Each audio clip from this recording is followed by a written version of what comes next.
चलो बाय। बाहर से भगाएगी, अंदर नहीं लेके चलेगी अपनी मम्मी से मिलवाने। सुपर रखो लोटन, ऊपर का फल मीठा होता है ना। तो घनी नमकीन है, नमकीन और मिठाई एक साथ, कहीं बदहजमी ना हो जाए। बाय।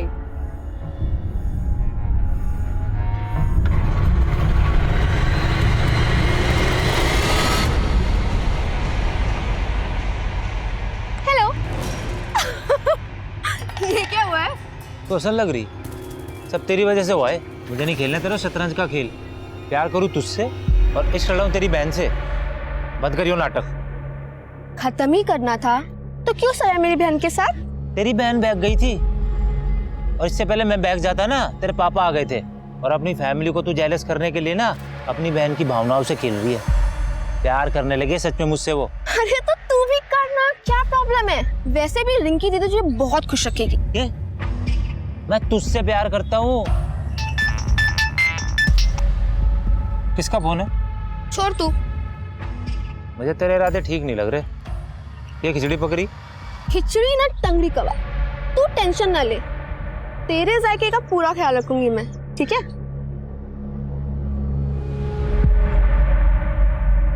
121, 122, दबा के कर बेटा, दबा के पेल।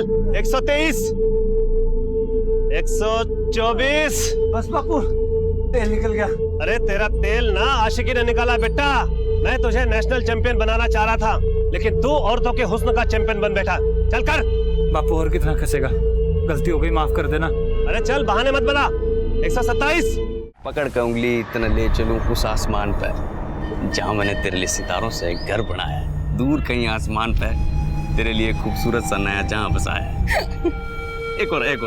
नहीं लोटन, बस। अरे बस का इंतजार तो उसने है जिसकी अपनी गाड़ी नहीं। अब बैठ मेरी ऑटो में, तू मेरी सवारी नहीं। सवारी नहीं?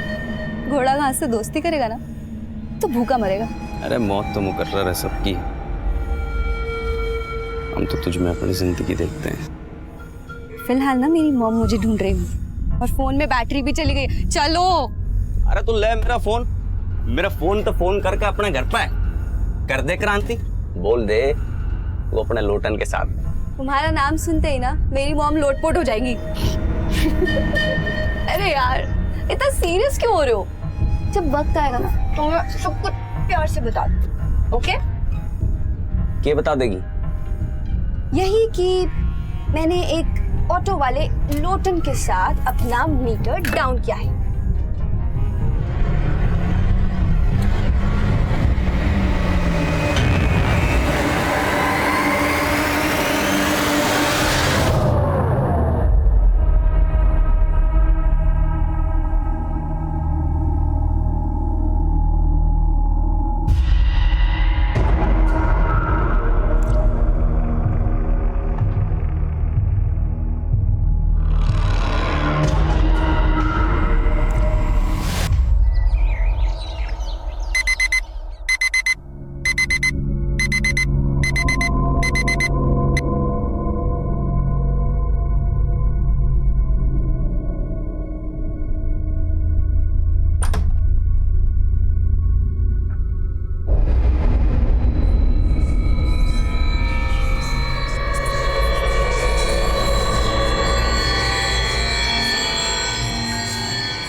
पुलिस की ड्यूटी में क्या हाल किया मेरा। न क्रिमिनल मिला न मेडल, इधर से उधर बस खाक छानते रहे। वाह वाह, ज़रूर बोल दीजिएगा आदिल साहब, क्योंकि अब इस चौथी लड़की की लाश ढूंढते ढूंढते तोते उठ जाएंगे आपके।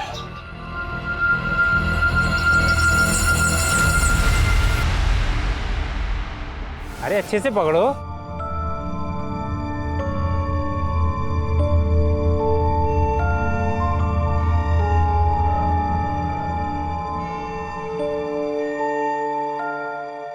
बाय। बाय।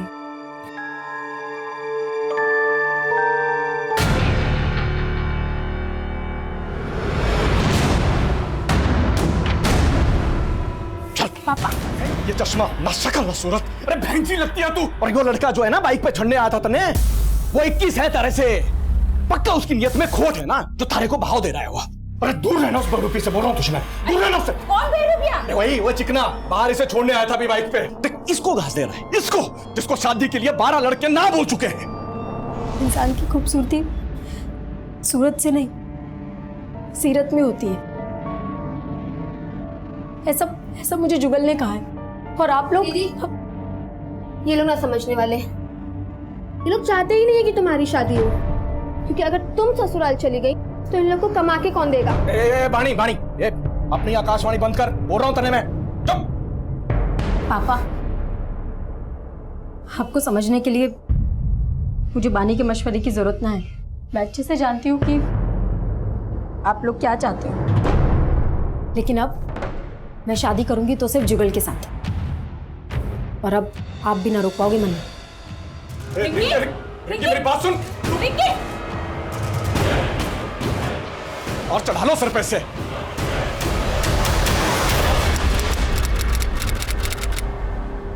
छोले कुलचे, चलो छोले कुलचे।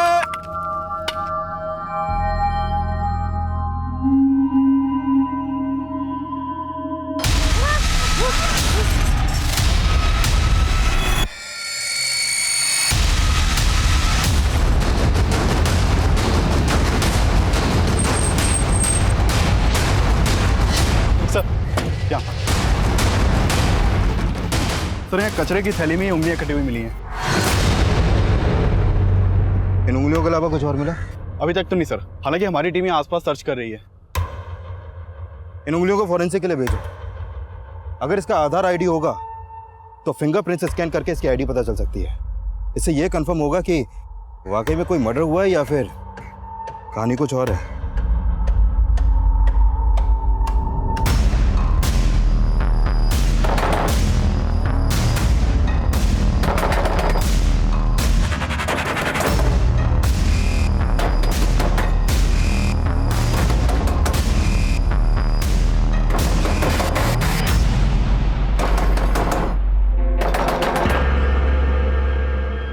सर उन कटी हुई उंगलियों से ये मंजू सिंह का आधार आईडी सामने आया।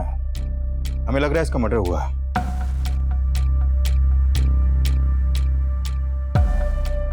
करनाल पुलिस से कांटेक्ट करो और मंजू के आधार आईडी पे ये जो करनाल का एड्रेस है यहाँ पर जाओ। हो सकता है मंजू मिसिंग हो। Okay sir.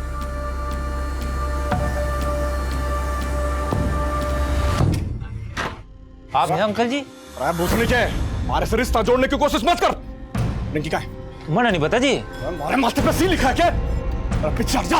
रिंकी! अंकल जी बात तो बताओ। रिंकी नहीं आया। रिंकी! अरे अंकल जी रिंकी नहीं आया। रिंकी! अरे अंकल जी, अरे कहाँ जा रहे आप? अंकल जी रिंकी नहीं आई। रिंकी नहीं आई अंकल जी।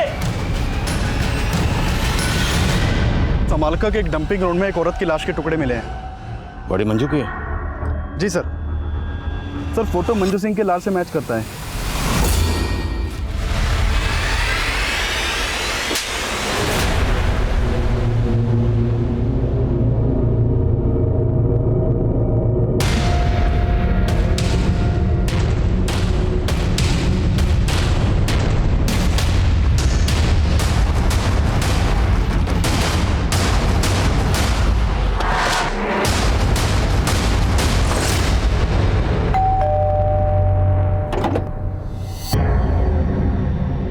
मंजू सिंह के बारे में आपसे कुछ बात करनी है। कहाँ है मंजू? सर मंजू यहाँ नहीं रहती। तो फिर कहाँ रहती? और आप क्या लगते हैं मंजू के? हम मंजू के माँ बाप हैं, लेकिन आप मंजू के बारे में पूछना क्या है?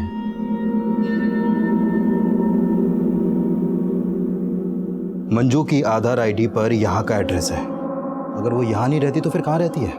हमें नहीं मालूम। मंजू की कटी हुई उंगलियां मिली हमें, तो पॉसिबल है उसका मर्डर भी हो गया होगा। अब यहीं पर बताएंगे या फिर थाने ले जाकर बात करें आपसे?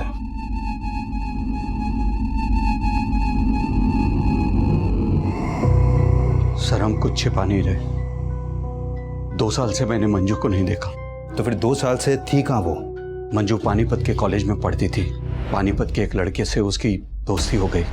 मने ये सब पसंद ना था साहब। आज से तेरा कॉलेज जाना बंद। आज के बाद दोबारा उस लड़के से मिलने की कोशिश की ना तो अच्छा ना होगा। लेकिन मंजू उस लड़के के लिए हमें 2 साल पहले छोड़कर भाग गई। कौन था वो लड़का? हम उसे नहीं जानते साहब, लेकिन उस लड़के ने मंजू को इतना बरकरार दिया था कि उसने अपने घर से अपनी माँ के गहने, जेवर, पैसे सब चुरा करके उस लड़के के साथ भाग गई और हमें फोन करके बताया कि पापा मुझे लगता था कि आप मुझे समझोगे, लेकिन अब मैंने शादी कर ली है। लेकिन उसके बाद उसका फोन कभी ऑन नहीं हुआ। वो हमको भूल गई थी तो हम भी उसे भूल गए। भूल गई या फिर 2 साल बाद उसे ढूंढ निकाला और उसे? ऐसा हमने कुछ नहीं किया सर। जरूर उस लड़के ने उसके साथ कुछ किया होगा।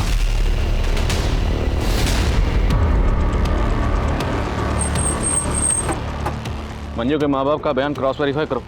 हो सकता है वो झूठ बोले या कोई कहानी बना रहे हो।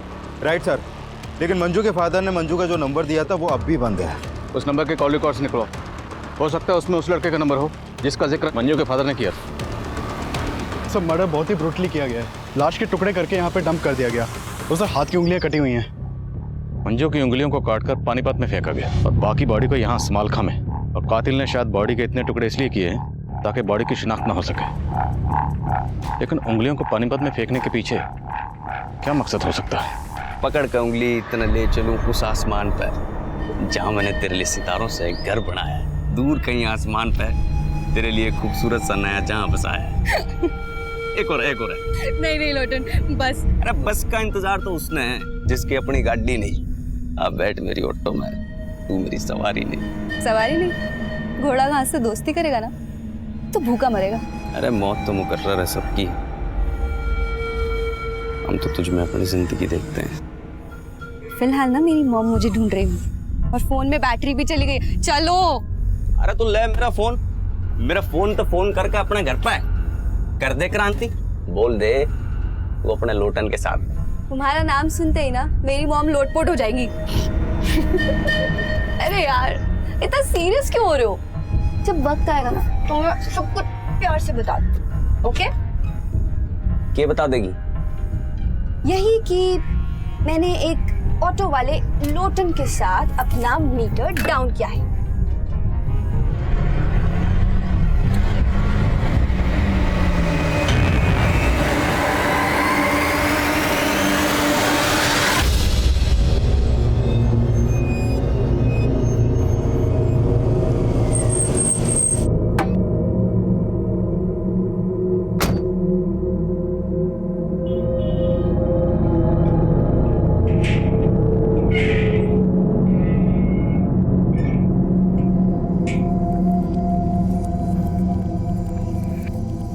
दीदी क्यों रो रही हो? मैं हूं ना तुम्हारे साथ, सब ठीक हो जाएगा। ज्यादा अंगरक्षर बनने की कोशिश ना कर और तू ये रोना धोना बंद कर ले। कल से नौकरी पे जाना है और अगली बार से उस छोरे से मिलना नहीं है, वरना इस बार उसका सर फोड़ा, अगली बार थारा फोड़ूंगा। पापा ये आप क्या कर रहे हैं? मैं जुगल को अपना पति मान चुकी हूँ। अरे बावड़ी पूंछ, थारे को पेट से कर देगा वो और छोड़ देगा। अरे ऐसे छोरों का ईमान ना होता है कोई।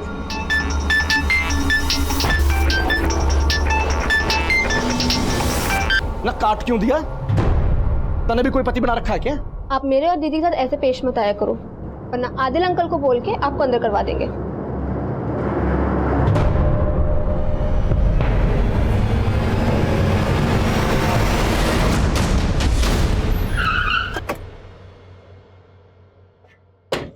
जैन सर।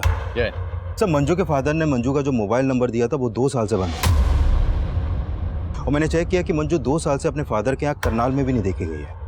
तो 2 साल से मंजू कहाँ थी? सर, मैंने मंजू के 2 साल पुराने कॉल रिकॉर्ड चेक किए। 2 साल पहले तक मंजू एक राजवीर सोलंकी नाम के लड़के को काफी कॉल करती थी।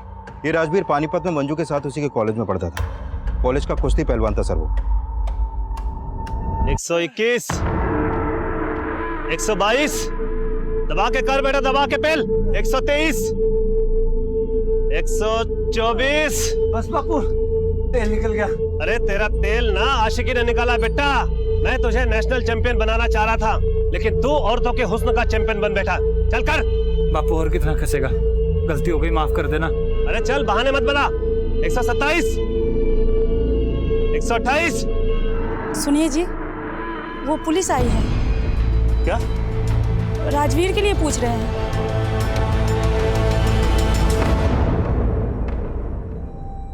क्या हुआ पहलवान, मुंह में दही क्यों जम गई? मंजू का नाम सुनते ही चुप क्यों हो गए? मैं किसी मंजू को नहीं जानता जी। अच्छा, ये है मंजू जो तुम्हारे साथ कॉलेज में पढ़ती थी। अब याद आया? यो मंजू जी? हाँ जी, याद आ गया।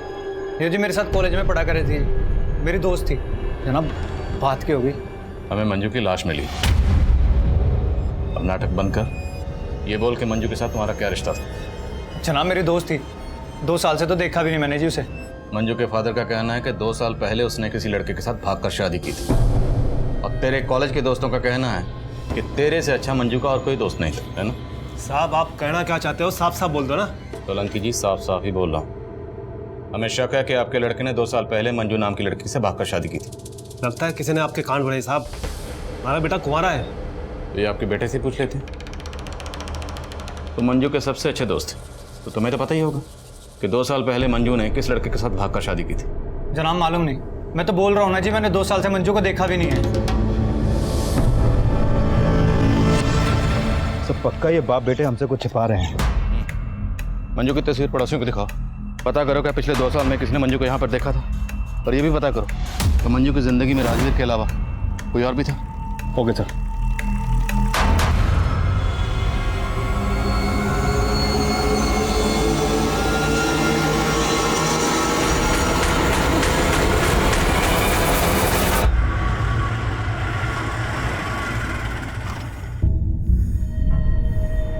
चलो बाय। बाहर से भगाएगी, अंदर नहीं लेके चलेगी अपनी मम्मी से मिलवाने। सुपर रखो लोटन, ऊपर का फल मीठा होता है ना। तो घनी नमकीन है, नमकीन और मिठा एक साथ, कहीं बात अजमी ना हो जाए। बाय।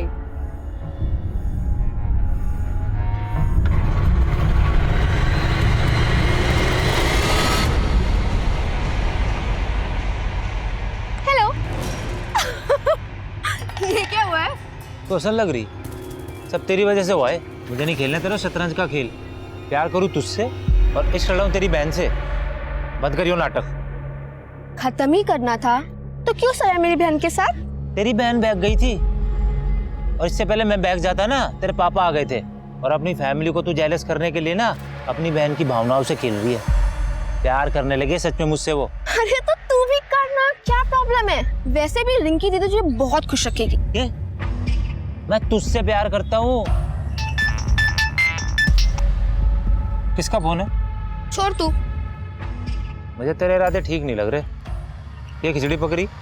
खिचड़ी ना टंगड़ी कबाब।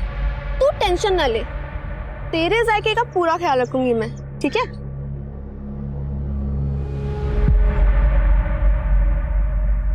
सर, पिछले 2 साल से मंजू को राजवीर के घर के आसपास भी नहीं देखा गया, और राजवीर के पिछले 6 महीने पुराने कॉल रिकॉर्ड में भी मंजू का कोई दूसरा नंबर नहीं मिला। तो मंजू के माँ बाप झूठ तो नहीं बोल रहे कि 2 साल पहले मंजू किसी लड़के के साथ भाग गई थी? लेकिन सर, मंजू की लाइफ में कोई ना कोई लड़का जरूर था, क्योंकि उसकी पोस्टमार्टम रिपोर्ट में यह भी सामने आया है कि मंजू 3 मंथ्स प्रेग्नेंट थी। प्रेग्नेंट? मौत की वजह? Excessive bleeding. मंजू के दोनों हाथों की उंगलियां काटी गई, जिससे ज्यादा खून बहने की वजह से उसकी मौत हो गई, और मौत के बाद उसकी बॉडी के टुकड़े किए गए। और हाँ सर, मंजू के सर पर एक चोट का निशान भी है, और उसकी मौत 16 अप्रैल की रात को हुई थी। हमें मंजू की लाश 17 अप्रैल को मिली। प्रेग्नेंट। पति कौन है उसका? सर, फिलहाल मुझे राजवीर के अलावा कोई नहीं दिख रहा। एक काम करें सर, उसका डीएनए मंजू के बच्चे के डीएनए से मैच करवा के देखें। चौधरी, डीएनए रिपोर्ट आने में बहुत वक्त लग जाएगा, और हमारे पास वक्त है नहीं। मंजू के पेरेंट्स का कहना है कि 2 साल पहले मंजू घर छोड़कर भाग गई थी, तो हमें पता करना है कि 2 साल तक मंजू कहाँ थी और किसके साथ थी। एक काम करो, पानीपत में जितने मैटरनिटी हॉस्पिटल हैं सब जगह जाओ। मंजू प्रेग्नेंट थी तो किसी न किसी हॉस्पिटल में जरूर जाती होगी, हो सकता है वहां से हमें उसकी पति की कोई लीड मिले। Okay sir.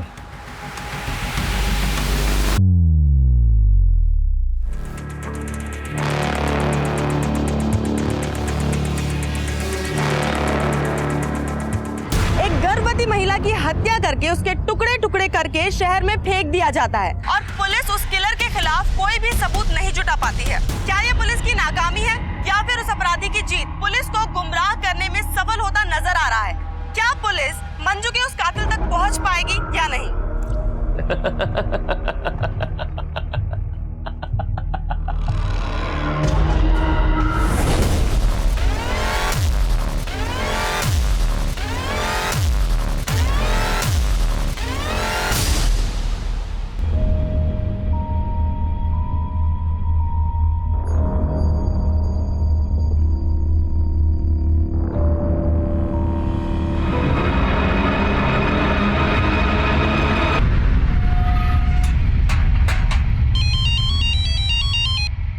हाँ चौधरी। सर उस मैटरनिटी हॉस्पिटल का पता चल गया जहाँ पर मंजू अपना इलाज करवा रही थी।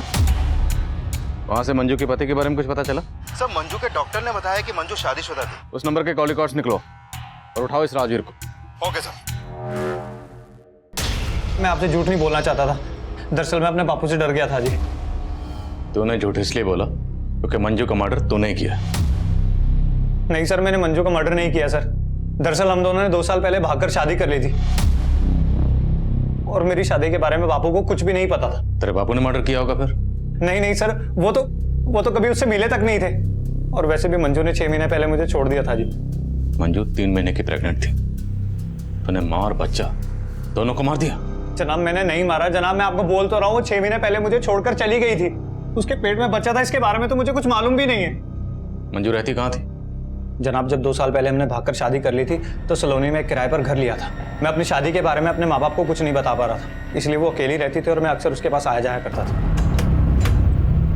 हाय। क्या कहा था तुमने? मैंने क्या कहा था? ये हमारा आशियाना है, लेकिन तुम तो इसे अपना गेस्ट हाउस समझते हो। तुम यहाँ सिर्फ संडे को आते हो।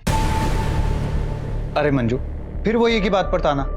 क्यों ना मारो ताने? तुमने मुझे अपनी रखेल समझ रखा है। मैं तुम्हारी बीवी हूँ। देखो अगर तुम्हें हिम्मत नहीं है मुझे अपने माँ बाप से मिलवाने की तो तुम भी यही रुक जाओ, जिससे मैं तुम्हारे लिए अपने माँ बाप को छोड़ के आई हूँ। मंजू मुझे और वक्त चाहिए, समझो ना। थक चुकी हूँ मैं, अब मुझसे और सहन नहीं होता। देखो या तो तुम मुझे अपने घर ले जाओ या तो तुम अब से यही रहोगे।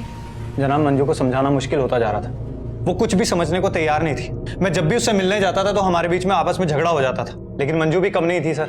उसने मेरी एब्सेंस में एक लड़के के साथ दिल लगा लिया था। अच्छा, एक और झूठ? नहीं सर, मैं झूठ नहीं बोल रहा हूँ। जब आखिरी बार 6 महीने पहले मैं वहां गया था तो मैंने मंजू के साथ उस लड़के को देखा।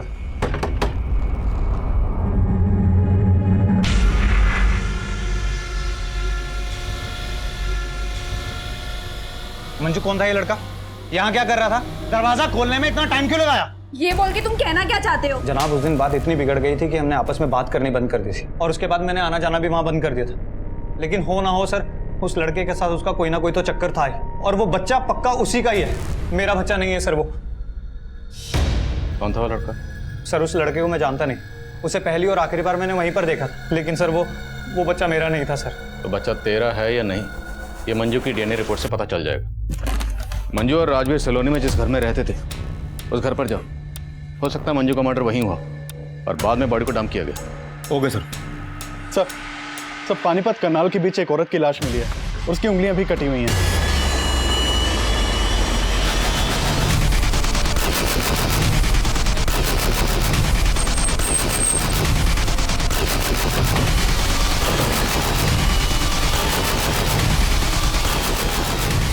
अरे पीछे निकालो जरा। मोहब्बत के हार एक किला फतेह करने निकले, तेरे साथ नहीं तो तेरे पास सही, हम जीतने वालों को हराने निकले। आखिर ये शायरो शायरी करके और उंगलियां काट के कातिल साबित क्या करना चाहता है? सर मंजू की लाश को टुकड़े टुकड़े करके डंप किया गया और इसकी सिर्फ उंगलियां काटी गई हैं। काफी हद तक मर्डर का मॉडस ऑपरेंडी सेम है। बॉडी की शिनाख्त करवा, हो सकता है इसका मंजू या उसके जान पहचान वालों से किसी को ताल्लुक हो। सर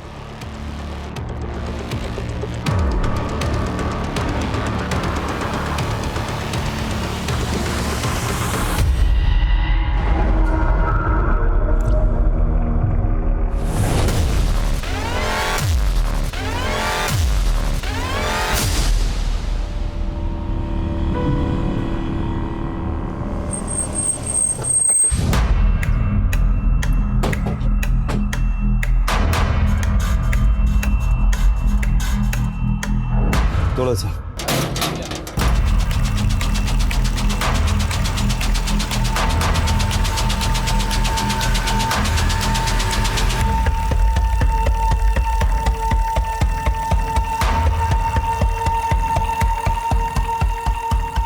सर मंजू के सलोनी वाले घर में ऐसे कोई साइन नहीं मिले जैसे लगे कि मर्डर यहाँ पर हुआ हो। करनाल और पानीपत के बीच हमें जिस औरत की लाश मिली है उस औरत की भी उंगलियां काटी गई। मैं तुम्हें उसकी तस्वीर भेज रहा हूँ, जरा पता करो क्या उस औरत का मंजू के घर पर आना जाना था। Okay sir. नहीं जनाब, मैं इस औरत को नहीं जानता और मुझे मालूम नहीं कि मंजू इस औरत को जानती होगी कि नहीं। इस औरत को मंजू के घर में कभी आते जाते तो नहीं देखा है। ये मंजू का हस्बैंड है जो दिल्ली में कहीं जॉब करता है और संडे संडे आता है, और अभी कुछ टाइम से वो यहाँ पे आना ही बंद कर दिया है। ऐसा तो नहीं लगता था, पर सर कुछ समय से एक आदमी का यहाँ पे काफी आना जाना हो रहा था।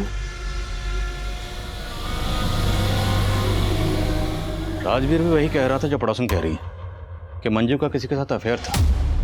पड़ोसन और राजवीर से उस लड़के का स्केच बनो और मंजू के करंट नंबर के कॉल रिकॉर्ड्स निकलो।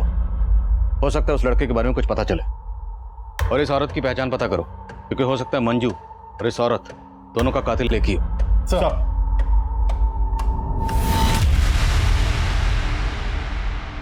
अरे भाई ये ऑटो। गाड़ी पार्क कर देना और एक भी स्क्रैच नहीं आना चाहिए। ए भाई, यहाँ मैं कार पार्क के लिए खड़ा हूँ, तुम्हारी उड़न खटोला के लिए नहीं। ओ भैंस की पूछ, रोमांस के मूड में उसलिए प्यार से सुन, मैं तेरा कस्टमर हूँ और तू दरबान। बैगर्स कांट बी चूजर्स, समझा? नहीं समझा? अच्छे से गाड़ी पार्क करियो, एक भी स्क्रैच आ गया ना तो तेरी खाट खड़ी कर दूंगा।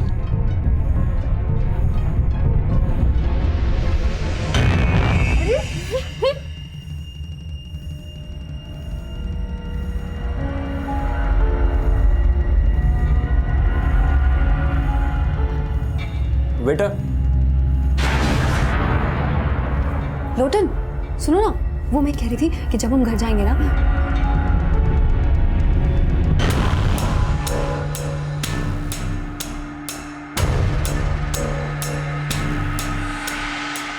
Excuse me, ma'am. What can I bring for you? 1 paneer chili and guava meri. And for you, sir? I mean, आप क्या लेंगे? I would like to have a crisp thin roll stuffed with mashed potatoes and peas with a pinch of salt and turmeric, and yeah, garnish with curry leaves and serve it with a red lentil soup and a white sauce made of coconut. Please make it fast. Excuse me, sir. क्या है ये? Red dosa ले आ। Okay. Sir, Rajveer और मंजू के पड़ोसन ने जो sketches बनवाए हैं वो दोनों स्केचेस एक ही आदमी के हैं। पता लगाओ कौन है ये। सर। चौधरी, ये भी चेक करो कि वो पड़ोसन कहीं राजवीर के कहने का ये बयान तो नहीं दे रही। Okay sir.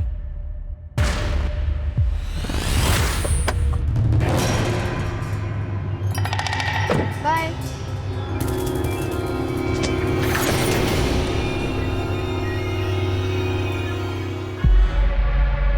अच्छा, इस गाड़ी वाले के चक्कर में तुमने मेरा टक्का अपनी बहन से बिड़ा रखा है?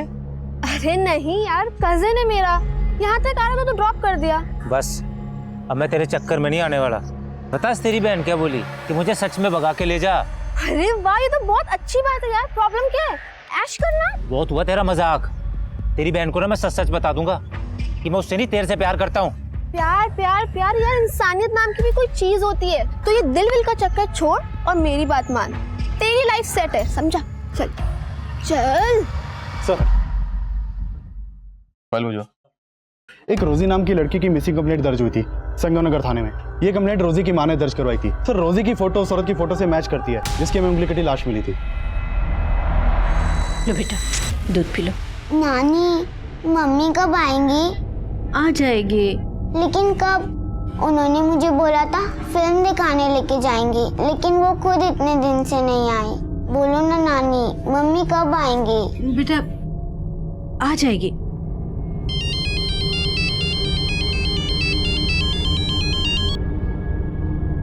हेलो,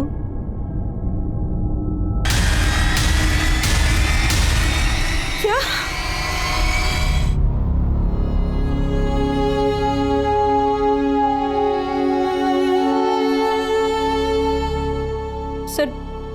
रोजी कॉल सेंटर में काम करती थी। 2 दिन पहले मैंने उसे आखिरी बार देखा था, तब वो कॉल सेंटर जाने के लिए घर से बाहर निकल रही थी। अच्छा माँ, मैं चलती हूँ, बाय बच्चा। मम्मा, मैंने आपको बोला था ना मुझे कार्टून फिल्म देखने जाना है सिनेमा में। हाँ बेटा, चलेंगे पक्का। लेकिन कब मम्मा? बेटा नेक्स्ट संडे। अभी मुझे ऑफिस के लिए लेट हो रहा है और मेरे पीछे से नानी को परेशान मत करना, मेरा अच्छा बच्चा है ना। बाय बाय माँ। सर, उसके बाद रोजी का कुछ पता नहीं चला। अगली सुबह वो कॉल सेंटर से वापस ही नहीं आई, ना ही उसका फोन लग रहा था। लेकिन आपने संतनगर पुलिस स्टेशन को ये नहीं बताया कि रोजी कौन से कॉल सेंटर में काम करती थी? रोजी कहाँ काम करती थी उसने मुझे कभी नहीं बताया। आपकी बेटी कहाँ काम करती थी ये आपको नहीं पता? और आपने कभी पूछा भी नहीं उससे? सर, मैंने कई दफा उससे कहा था कि अपने कॉल सेंटर का पता घर में छोड़ दे। आपने बताया कि रोजी की बेटी है, उसका पति कहाँ? रोजी की अपने पति से नहीं बनती थी, इसलिए 3 साल पहले वो अपने पति से अलग हो गई थी। कहाँ रहता है? वो जींद रोड पे रहता था और रोजी से अलग होने के बाद वो कहीं शिफ्ट हो गया था। कहाँ शिफ्ट हो गए? सर, वो मुझे नहीं पता। मैडम, आपको आपके दामाद का नाम तो पता होगा। उसका सुनील नाम है। किसी पे शक आपको? कौन आपकी बेटी के साथ ऐसा कर सकता है? नहीं सर, मुझे कुछ नहीं मालूम। कुछ दिन पहले मंजू नाम की एक लड़की का कत्ल हुआ। यह है मंजू, इसकी भी ठीक वैसी उंगलियां काटी गई जैसे आपकी बेटी रोजी की काटी गई। क्या आप इसे जानती हैं? हो सकता है ये आपकी बेटी रोजी को जानती हो, कभी आपके घर आई हो। नहीं सर, मुझे कुछ नहीं मालूम इसके बारे में। कुमार, पता लगाओ रोजी कौन से कॉल सेंटर में काम करती थी और उसके पति सुनील का भी पता लगाओ। सर।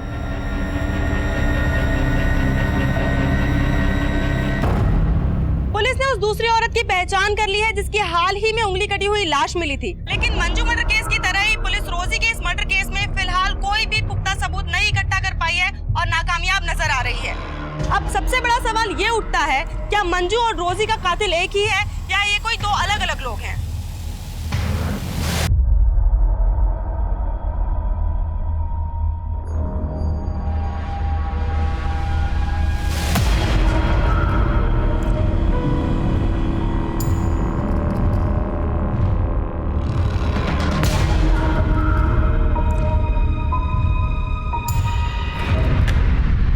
सर, मंजू के नए नंबर के कॉल रिकॉर्ड में एक नंबर मिला है जिसका फोटो उन स्केचेस से मैच करता है जो राजवीर और मंजू के पड़ोसन ने बनवाए थे।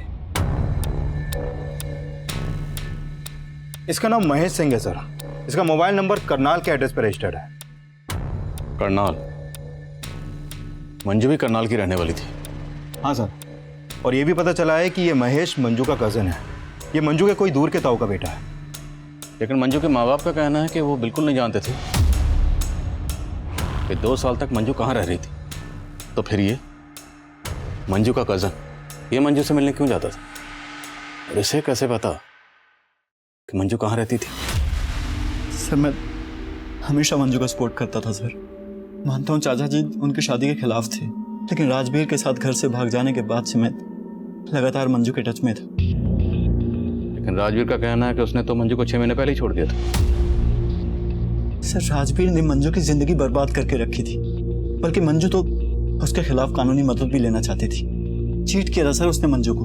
उसकी वजह से उसने अपना घर परिवार छोड़ा, अपने पेरेंट्स से अपना रिश्ता खत्म किया, और बदले में उसे क्या मिला? सिर्फ दुख। कहीं तुमने भी बदला तो नहीं लिया? मंजू के माँ बाप के कहने पर तुमने मंजू को... कैसी बातें करें सर आप? मंजू के पेरेंट्स को तो पता तक नहीं है कि मैं मंजू के टच में था।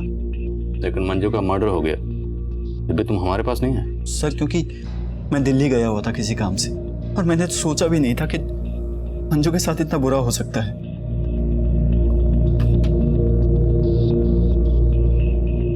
इसे जानते हो?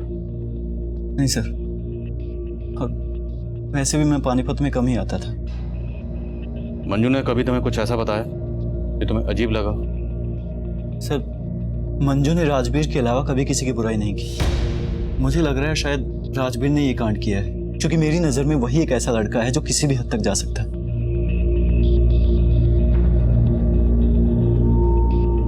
सर, राजवीर और मंजू के पड़ोसन को लग रहा था कि ये महेश मंजू का लवर है, लेकिन ये तो मंजू का कजन निकला।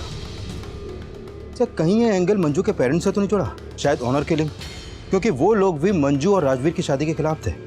अगर एंगल वाकई ऑनर किलिंग का है तो फिर राजवीर का बाप भी हमारा स्ट्रॉन्ग सस्पेक्ट है। एक काम करो, इन सब के डीएनए मंजू के बच्चे के डीएनए से मैच करो।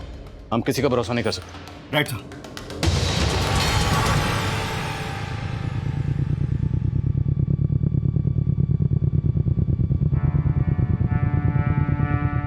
मंजू पापी नहीं थी।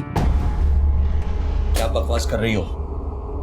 सच बोल रही हूँ, आपने तो उसे भुला ही दिया था, लेकिन मैं 2 साल से मंजू की शक्ल देखने के लिए तरस रही थी और आपने मुझे मंजू से दूर रखा।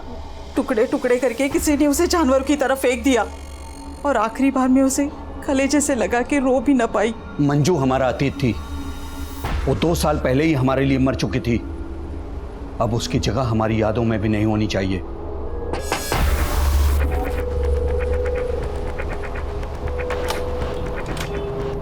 सिंह साहब, आपको हमारे साथ चलना है। चलना होगा? आपका डीएनए टेस्ट करवाना है।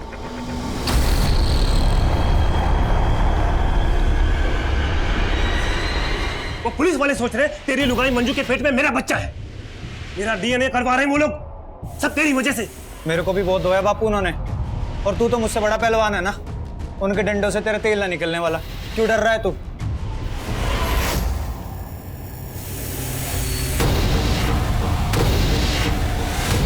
जब मियाँ बीवी राजी तो क्या करेगा काजी? दीदी मैं बोल रही हूँ, मान लो मेरी बात, भूल जाओ मम्मी पापा क्या कहेंगे और भाग जाओ जगल जीजा जी के साथ। बाकी की सारी सेटिंग मैं कर दूंगी पक्का, ठीक है? ए छोरी, क्या सिखा रही है अपनी बहन को? अजी सुनते हो? जल्दी आओ। क्या सिखा रही है? हाँ बोल, क्या सिखा रही है? देखो क्या, क्यों चिल्ला रही हो? ये दोनों बहनें मिलकर क्या प्लान बना रही है? ये उस लड़के को जीजा जी बोल रही है और इसे बोल रही है उसके साथ भाग जा। ना ऐसे कैसे भाग जाएगी? मैं क्या बावली पूछूं?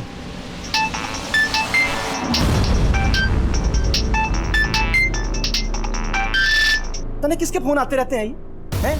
ना बता दे, कहीं ऐसा ना हो रिंकी से पहले थारी टांगे तोड़नी पड़े। कंजर खाना बना के रखा घर को।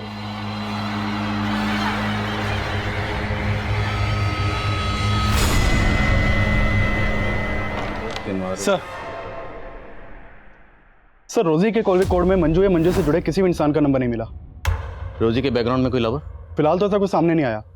सर रोजी के कॉल रिकॉर्ड में किसी कॉल सेंटर का नंबर भी नहीं मिला। पर रोजी की माँ का कहना है कि रोजी कॉल सेंटर में काम करती थी। सर मैंने रोजी की कॉल रिकॉर्ड अच्छे से स्टडी की है। अक्सर रात के वक्त रोजी का फोन रेड लाइट एरिया में एक्टिव रहता था। Red light area? तो मतलब रोजी, एक काम कर, जिन जिन रेड लाइट एरिया में रोजी का नंबर एक्टिव रहता था वहां पूछताछ कर। सर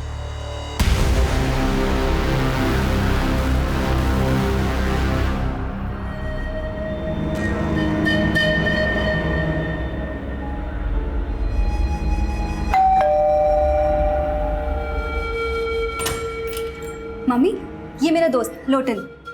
नमस्ते। Lotan, strange name. जी, यो नाम मेरी मम्मी ने दिया है जी। अच्छा, प्लीज कम, हैव सीट। तो लोटन, तुम काम क्या करते हो? ऑटो है जी मेरा। Auto driver? नहीं जी, मतलब ऑटो मेरा खुद का है, मैं ओनर हूँ उसका और अपनी मर्जी का भी। मम्मी, आपको पता है मैं ना लोटन के ऑटो में ही रोज कॉलेज जाती हूँ और पता नहीं टाइम कैसे बीत जाता है, पता ही नहीं चलता। आपको पता ही है ना, बातें ऐसी करता है कि कोई भी इंसान ना हंस के लोटपोट हो जाए। शैली, तुम इस ऑटो वाले को यहाँ मुझसे मिलवाने लाई हो? तेरा दिमाग तो ठीक है? इसमें प्रॉब्लम क्या है? प्रॉब्लम है you don't know these illiterate people. Auntie, I'm definitely an auto driver, but I've planned everything. I've planned my future, and trust me, it's bright. I'll soon begin my own startup. जैसे cab services होती हैं, वैसे auto services. I've planned everything. मेरी सारी plannings में अच्छी तरह समझ गई। अब निकल यहाँ से और दोबारा मेरी बेटी से मिलने की कोशिश की ना तो अच्छा नहीं होगा। फ्रॉड। बेबी, लोटन, एक बात सुनो, हम बैठ के। Cool babes. कोई बात नहीं, तेरी मम्मी को मैं पसंद नहीं आया। मैं चाहता हूँ तेरी गली से तेरा नाम लेकर, और ये मोहब्बत है जो ना कभी मिटी थी और ना मिटेगी। शैली, तुझे इस ऑटो ड्राइवर के अलावा कोई लड़का पसंद नहीं आया? मॉम, मैं लोटन से प्यार करती हूँ। सर ये कुलचे वाला है, ये बोल रहा है रोजी को जानते हो। क्या जानते हो तुम रोजी के बारे में? साहब वो रोजी धंधा करती थी साहब, और वो और एक लड़का अक्सर मेरे यहाँ से छोले कुलचे खाते थे। कौन लड़का? और ये रोजी का क्या लगता है? दल्ला था साहब उसका, वो सोनू नाम था उसका। सोनू? कहाँ मिलेगा सोनू? ये जो रोजी का मर्डर हुआ है ना जब से साहब, वो यहाँ दिखा ही नहीं, फिर कहाँ रहता है वो मुझे नहीं मालूम है। ये मेरे मोबाइल में साहब उसकी एक फ़ोटो थी, ये है साहब।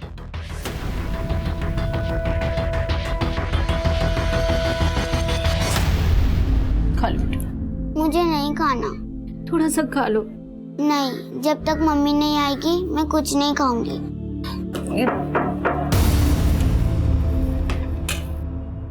ये क्या बोल रहे हैं आप साहब?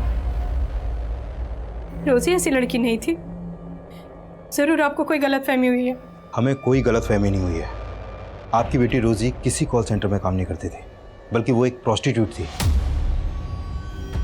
और ये सोनू, ये उसके लिए ग्राहक लाता था। सर ये तो सुनील है, रोजी का पति। सुनील? जी। रोजी का पति? जी, यही सब गलत काम करता था सर, इसलिए रोजी ने इसे छोड़ रखा था। जरूर इसी ने मजबूर किया होगा मेरी बेटी को। रोजी ऐसी नहीं थी सर। अच्छा, ये सुनील उर्फ सोनू आजकल है कहाँ? कुछ तो आइडिया होगा आपको? सर मुझे नहीं मालूम।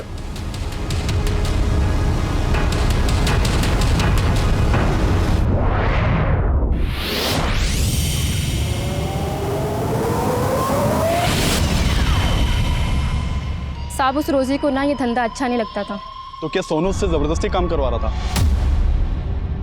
वो तो अपनी बेटी को बढ़ाने के लिए, उसको पालने के लिए सब करती थी। सब वो हमारे साथ ना बहुत टाइम से धंधे पे थी। सब वो तो उसके लिए और हमारे लिए ग्राहक लेके आता था। ये सोनू मिलेगा कहाँ, तुम्हें मालूम है? उसका फ़ोन तो कई दिन से लग नहीं रहा है, लेकिन हाँ उसका एक दोस्त था जाकिर, उसके घर पे उसका आना जाना था। जाके उससे बात करो। कहाँ रहता है जाकिर?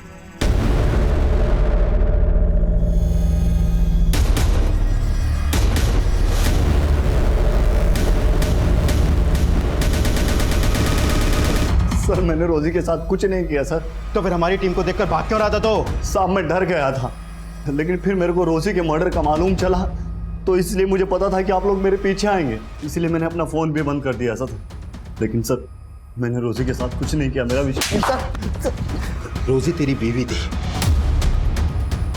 और तूने उसे मजबूर किया था इस धंधे में उतरने के लिए, है ना? नहीं साहब, रोजी जब तक मेरे साथ रहती थी तब तक मैंने उससे कोई धंधा वंधा नहीं करवाया था। लेकिन जब रोजी को पता चला कि मैं दल्लागिरी ये सब करता हूँ तो मुझे छोड़कर चली गई थी। लेकिन उसको कुछ दिन बाद आटे दाल का भाव पता चल गया था। और सर रोजी ये सब अपनी मर्जी से करती थी, मैंने रोजी के साथ कुछ नहीं किया। हाँ ज़रूर उसके कस्टमर ने रोजी के साथ कुछ किया होगा। कौन कस्टमर? सर कुछ रोज़ पहले एक टैक्सी वाला आइटम ढूंढते हुए हमारे एरिया में आया था, उसने रोजी के साथ कुछ किया होगा। मैंने रोजी को आखिरी बार उसी के साथ देखा था सर। उसके बाद रोजी लौटकर वापस नहीं आई। फिर मालूम चला कि रोजी की लाश मिली। कौन था वो टैक्सी वाला? ये तो मुझे मालूम नहीं है, पहले कभी मैंने देखा नहीं था। टैक्सी का नंबर देखा था? इतना कहाँ याद रहता है सर, मुझे तो ठीक से उसकी शक्ल भी याद नहीं है। लेकिन ये बात पक्की है कि सर वो सरदार था और उसी ने रोजी के साथ कुछ किया होगा।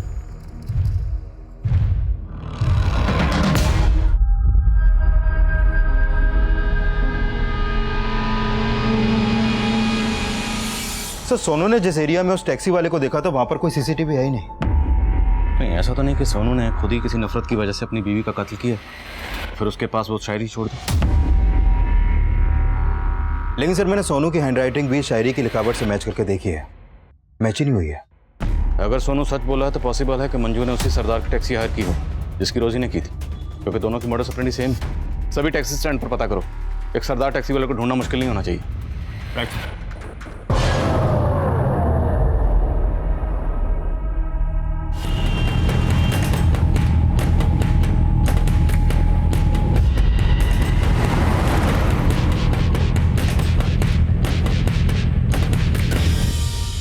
सर मैंने पानीपत और आसपास के एरिया के लगभग सभी टैक्सी स्टैंड्स में चेक किया, लेकिन ऐसा कोई भी सरदार नहीं मिला जिसकी एक्टिविटी सस्पिशियस हो और वो टैक्सी चलाता हो।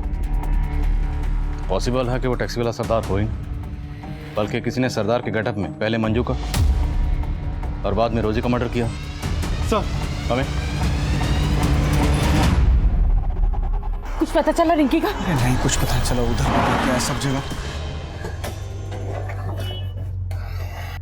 कल 8 बजे। हाँ अरे चौधरी साहब, कुछ परेशान लग रहा? नहीं आदिल साहब कुछ नहीं। भी नहीं। पक्का ना? हाँ। पहले कुछ बात हो तो बताइएगा।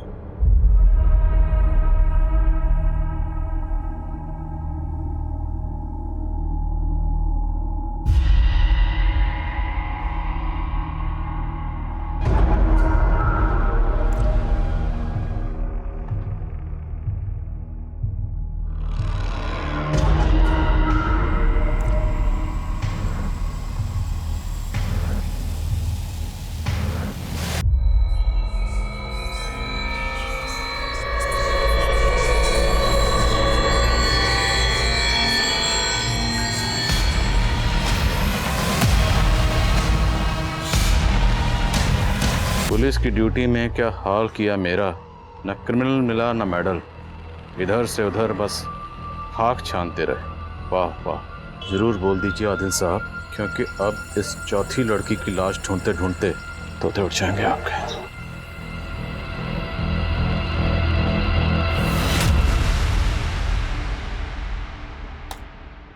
सर इस फुटेज में तो ये सरदार उस बॉक्स को रखता हुआ दिखाई दे रहा है, मतलब इसी सरदार ने वो कटी हुई उंगलियां आपके घर के गेट पे रखी। और सर रोजी के साथ जो टैक्सी ड्राइवर देखा गया था वो भी एक सरदार था। लेकिन चौधरी, ये बंदा सरदार नहीं, नकली सरदार है।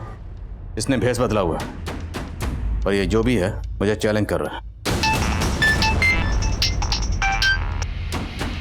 हाँ कुमार। सर आपके नाम पे एक लेटर आया है और उसके ऊपर पोस्टमार्टम रिपोर्ट लिखा हुआ है।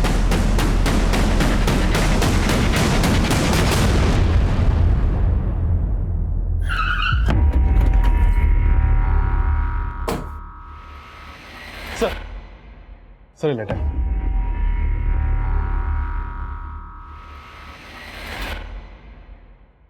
आदिल साहब, ये उस चौथी लड़की की पोस्टमार्टम रिपोर्ट है जिसकी उंगलियां आपको आपके घर पे मिली होंगी। इस लड़की की मौत एक्सेसिव ब्लीडिंग की वजह से हुई। उसके बाद उसकी 10 की 10 उंगलियां काट दी गई। मौत 7 मई की रात को हुई और उसी रात आपके मोहल्ले की एक लड़की गायब हुई।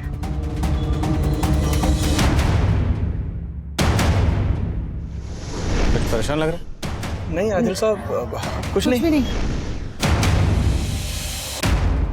पता करो ये लेटर कहां से पोस्ट किया गया। सर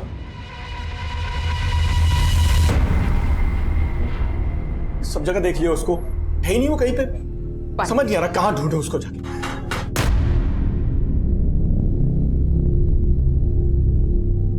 क्यों चौधरी साहब, इसे ढूंढने की बात कर रहे हैं? सब ठीक तो?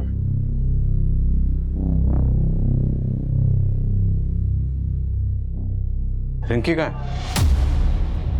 आदिल साहब समझ में नहीं आ रहा किस मुंह से बोलो। बोलिए क्या बात? रिंकी एक लड़के के साथ भाग गई। किस लड़के के साथ? जुगल के साथ। एक नंबर का लफंगा है। अब ना उसका फोन मिल रहा है और ना ही रिंकी का। कहाँ रहता है जुगल?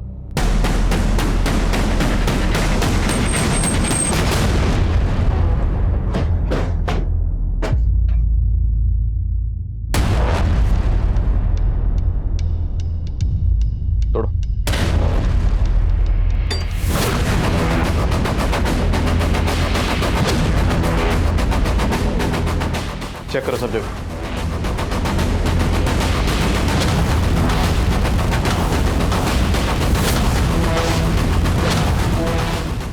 सर यहाँ तो कुछ भी सस्पिशियस नहीं मिला।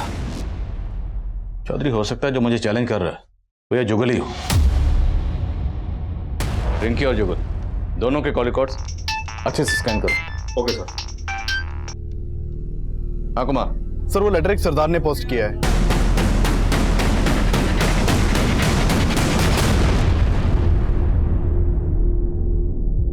ये जुगल या जुगल से कनेक्टेड कोई हो सकता है कि मेरे पड़ोस में रिंकी के अलावा और कोई मिसिंग नहीं है। रिंकी का फोन पानीपत बस अड्डे के पास बंद हुआ था, लेकिन जुगल का फोन रिंकी का फोन बंद होने के 4 घंटे बाद उसके घर वाले एरिया में ही बंद हुआ था। जुगल के कॉल रिकॉर्ड्स में कुछ सस्पिशियस? सर जुगल ने लास्ट कॉल एक सुबोध नाम के लड़के को किया था। ये उसका फोटो है सर। सर मैंने इस सुबोध के भी कॉल रिकॉर्ड चेक किए हैं। सर ये सुबोध रिंकी की छोटी बहन बानी को भी बहुत कॉल करता था। पूछताछ करो जरा सुबोध से, मैं बानी से मिलता हूँ। सर जुगल से मेरा कोई लेना देना नहीं है। तो फिर जुगल ने तुझे फोन क्यों किया था? दरअसल सर बात यह है कि मैं एक बानी नाम की लड़की से बहुत प्यार करता हूँ सर। काफी टाइम से हमारा अफेयर चल रहा था सर। जुगल ने एक दिन फोन पे मुझे बोला कि बानी मुझसे चीट कर रही है। सर बानी का जुगल के साथ भी अफेयर चल रहा था। वो क्या है कि जुगल से मन भर गया था उसका, इसलिए अपनी बहन रिंकी से टांका फिट करवा रही थी उसका। ये जुगल कहाँ है अभी? अंकल वो मैं जुगल को प्यार नहीं करती थी, लेकिन वो लड़का अच्छा था।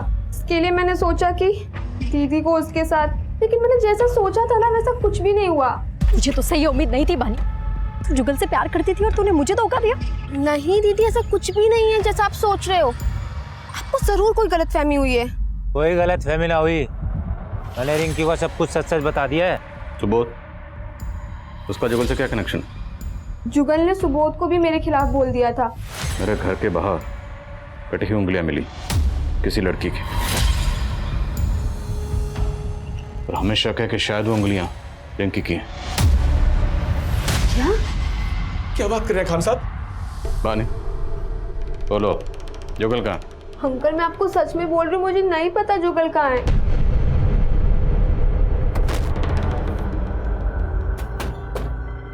मुझे खत लिखने वाले का कहना है कि उसने मेरे पड़ोस की एक लड़की को मार डाला। हमें अभी तक किसी लड़की की लाश नहीं मिली। रिंकी गायब है जुगल के साथ। एक काम कर, बानी और सुबोध दोनों के फोन सर्विलेंस पे डाल। हाँ सर, एक औरत आई है अपनी बेटी की मिसिंग कंप्लेंट लिखवाने। सर ये मेरी बेटी शैली है, कल रात से ये घर नहीं आई है और इसका फोन भी नहीं लग रहा है। सर मैं बहुत परेशान हूँ, आप प्लीज इसे जल्दी ढूंढिए, कहीं इसके साथ कुछ गलत ना हो जाए। आपको किसी पे शक है? हाँ सर, एक लोटन नाम का ऑटो ड्राइवर। शैली तो नादान है, वो कह रही थी कि वो लोटन से प्यार करती है, लेकिन मुझे शक है कि शैली के गायब होने में उस लोटन का ही हाथ। कहाँ रहता है लोटन?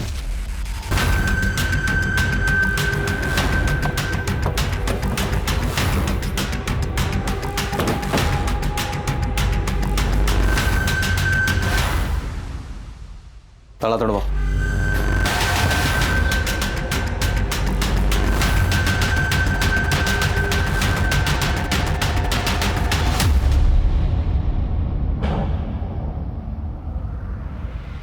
सर ये देखिए।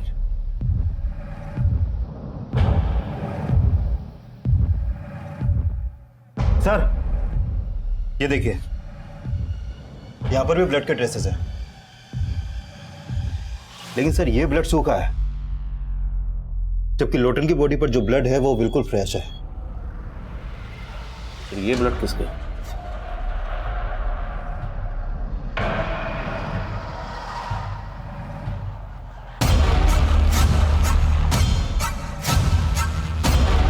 लोटन के पड़ोसियों से पता करो इसका किस किस से मिलना जुलना था और कहाँ कहाँ आना जाना था। Okay sir. हाँ बोलो कुमार। सर जिस एरिया में रिंकी का फोन बंद हुआ था उस एरिया में रिंकी की लाश भी मिली है।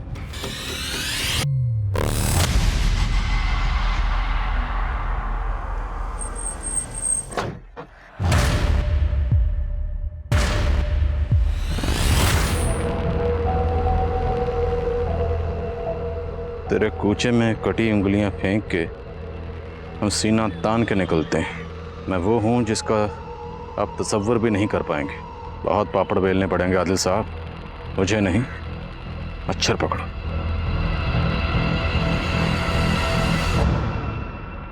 कुमार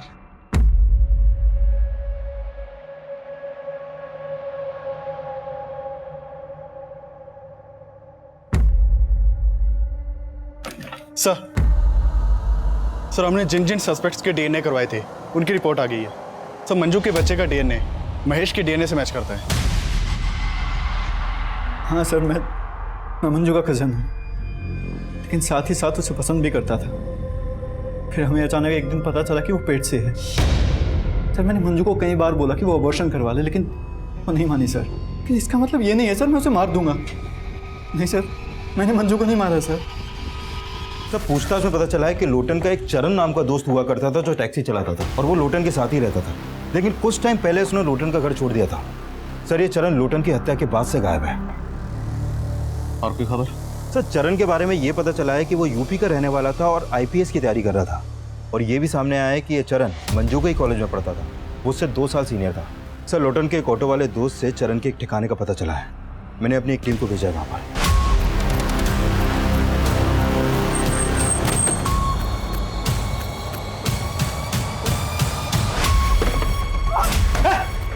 पकड़े से पकड़ो, लेके जाओ।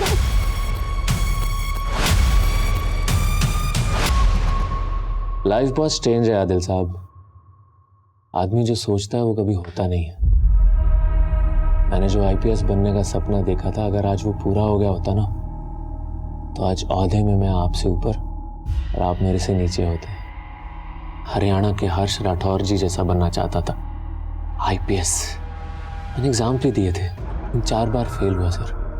तो 4 बार क्या 6 बार भी अगर फेल हुआ होता, तेरी इस फेलियर का इन मर्डर से क्या ताल्लुक है? मेरे इस फेलियर का उन मर्डर से ताल्लुक है, क्योंकि इसी फेलियर की वजह से ना मैंने बहुत कुछ खोया है। मंजू को भी बहुत प्यार करता था मैं मंजू से, लेकिन मंजू को तो राजवीर पसंद था ना। सब कुछ भुला के मैं आईपीएस की तैयारी में लग गया। मैंने एग्जाम्स भी दिए थे, पता नहीं उन लोगों को क्या हुआ, मुझे फेल कर दिया। इसलिए मजबूरी में मुझे टैक्सी ड्राइवर बनना पड़ा। फिर एक दिन मुझे मंजू मिली। मैं कॉलेज के दिनों से तुमसे बहुत प्यार करता हूँ। अगर तुम हाँ करो तो हम लोग शादी भी कर सकते हैं। नहीं चरण, मैं अपनी जिंदगी किसी और के नाम कर चुकी हूँ। मतलब राजवीर फिर से? राजवीर नहीं, महेश। महेश का नाम सुन के ना मेरा दिमाग घूम गया था। अपने ही कजन के साथ, छी! मेरे 3 महीने का बच्चा था उसके पेट में, पता है? मेरा इतना दिमाग घूम गया ना, मैंने उसकी गर्दन पकड़ के ऐसे दीवार में दे मारा। मैंने उसे मारा। आप लोग मंजू को पहचान ना सको, इसलिए मैंने उसकी बॉडी के टुकड़े टुकड़े करके जंगल में फेंक दिया। मुझे लगा जब तक आप लोग उसकी बॉडी की शिनाख्त करोगे गायब हो जाऊं, लेकिन आप लोग तो मेरे तक पहुंच ही नहीं पाए। सर हंसी आती है मुझे आप लोगों पे। और गुस्सा भी। करप्शन से भरे सिस्टम की वजह से ना मैं आईपीएस नहीं बन पाया। इसीलिए अपनी काबिलियत साबित करने के लिए ना मैंने आप लोगों का इम्तिहान लेना शुरू किया। सबसे पहले मैंने उस धंधे वाली रोजी को मारा।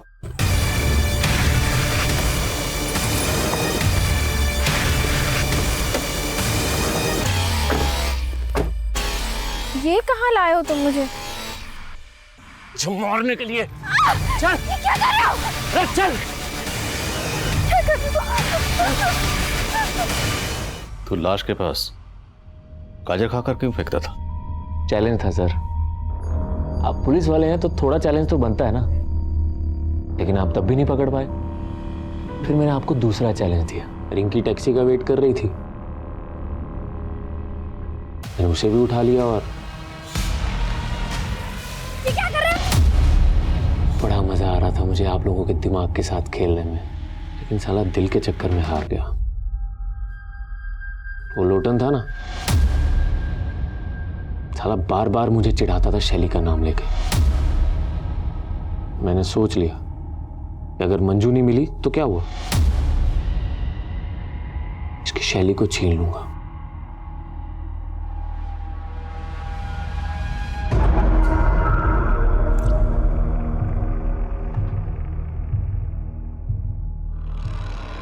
मैंने लोटन को भी मार दी। तेरी तरह नहीं, आईपीएस का झंडा लेकर घूमा जिंदगी भर और कुछ नहीं उगाड़ा।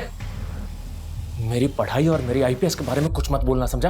तू नहीं जानता मैंने कितनी मेहनत की है आईपीएस बनने के लिए। काय की मेहनत?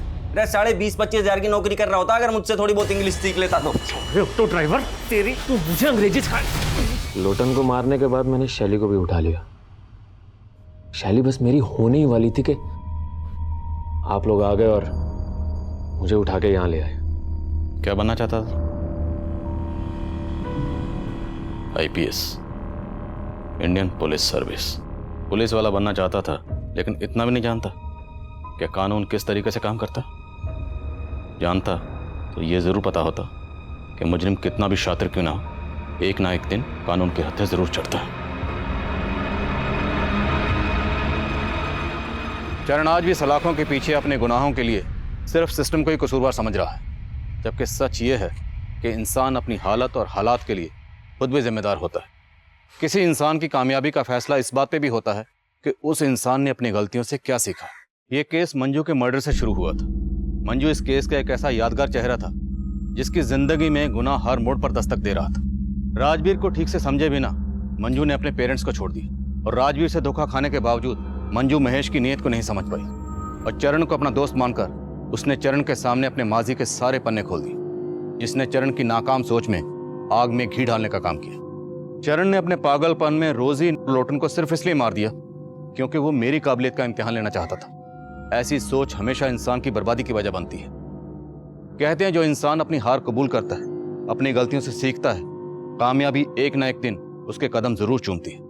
लेकिन जो इंसान अपनी हार कबूल नहीं करते, अपनी गलतियों से सीखते नहीं है, कहीं ना कहीं उनके कामयाबी होने की उम्मीद भी खत्म हो जाती है। और चरण इसकी जीतती जागती मिसाल है। अब मैं आदिल खान आपसे इजाजत लेता हूं।